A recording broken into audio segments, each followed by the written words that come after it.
KJ Shine ടീച്ചർക്കെതിരായ സാമൂഹിക മാധ്യമങ്ങളിലെ ആക്രമണങ്ങളിൽ CPM ജില്ലാ സെക്രട്ടറി S. സതീഷ് പ്രതികരിക്കുന്നു. അങ്ങയുടെ ശ്രദ്ധയിൽപ്പെട്ടിരുന്നല്ലോ. നിയമപരമായ നടപടികളുമായി മുന്നോട്ട് പോകാനാണോ പാർട്ടിയുടെ തീരുമാനം? തീർച്ചയായിട്ടും നിയമപരമായും രാഷ്ട്രീയമായും ഇതിനെ നേരിടുക എന്നുള്ളതാണ്.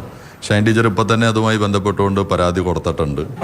ഇത് ഇപ്പോൾ സമീപ കേരളത്തിൽ കാണുന്ന ഒരു പ്രവണതയുടെ ഒരു രൂപമാണ് ഇപ്പോൾ ടീച്ചർക്ക് നേരെ ഉണ്ടായിട്ടുള്ളത്. ടീച്ചർ കേരളത്തിലെ അറിയപ്പെടുന്ന ഒരു രാഷ്ട്രീയ പ്രവർത്തകയാണ്. ഇടതുപക്ഷ ജനാധിപത്യ മുന്നണിയുടെ പാർലമെൻറ്റ് സ്ഥാനാർത്ഥിയായി മത്സരിച്ച ഒരാളാണ്.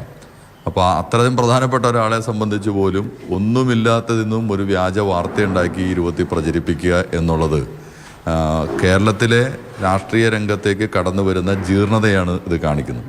ആ ജീർണത കൊണ്ടുവരുന്നത് കോൺഗ്രസ്സാണ്.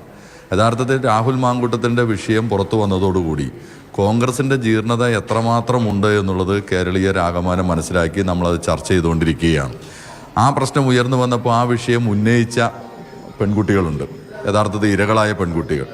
ആ പെൺകുട്ടികളെ സൈബർ ഇടത്തിൽ എങ്ങനെയാണ് ആക്രമിച്ചത്, എത്ര ഭീകരമായിട്ടാണ് അവരെ വേട്ടയാടിയത് ഒരു സംഘം യൂത്ത് കോൺഗ്രസ്സുകാരും കോൺഗ്രസ് സൈബർ സംഘങ്ങളും എന്നുള്ളത് നമ്മൾ കണ്ടു.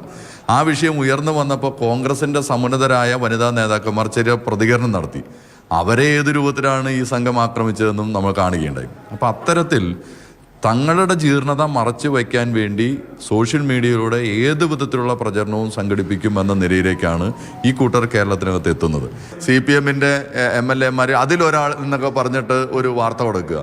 അപ്പോൾ എന്ത് നെറുകേടും ഈ കേരളത്തിനകത്ത് വിളിച്ച് പറയാൻ ഇങ്ങനെ ഒരു സംഘം ഉണ്ടായിരിക്കുന്നു എന്നുള്ളതാണ് ഇത് കാണിക്കുന്നത്.